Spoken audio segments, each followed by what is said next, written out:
Punta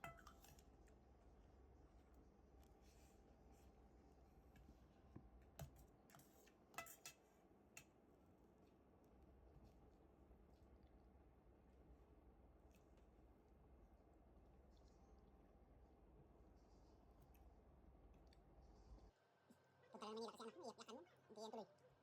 Ang sabi na nakaiwatis na mga ganyan.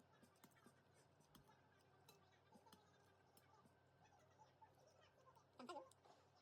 Saka magaling daw talaga siya, diba? Kano na lang basketballan niya, bato-bato. Yung hindi pantay, lupa. May potential talaga siya.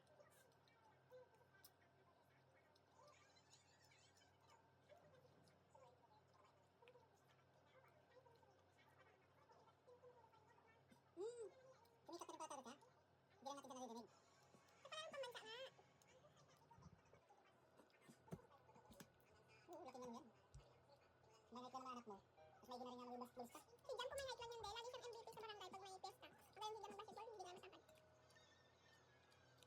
Elementary pa lang si Jam, MVP siya lagi. Laki nga mo.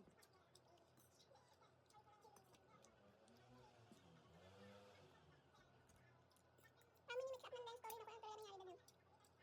Yung sabi-sabi nga, inuna daw kausapin yung mga magre-rescue, yung resort, kaysa sa mag-report daw na may nalunod. Kumbaga, inayos na nila doon bago nilaman ng lahat, no?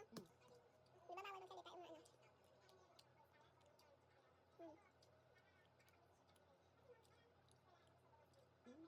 MVP ka kasi, Dad! UP pa! Pero Ateneo pa yung napuntahan niya. Ateneo ba? Hindi ba UP? USR. Sikat kasi natin yun eh. Ang dami ko nila, di ba? Ako yung champion ngayon. At hindi lang naman saka mga yun eh, Adams na nagtatalo lagi sa basketball. Sabi yung puntalin niya, haba. Ang katalaga oh. Walang height niya nga. Yung Ateneo talaga. Ako, pagkatao. Kapag balod lang ha, magdi-gym-gym na na.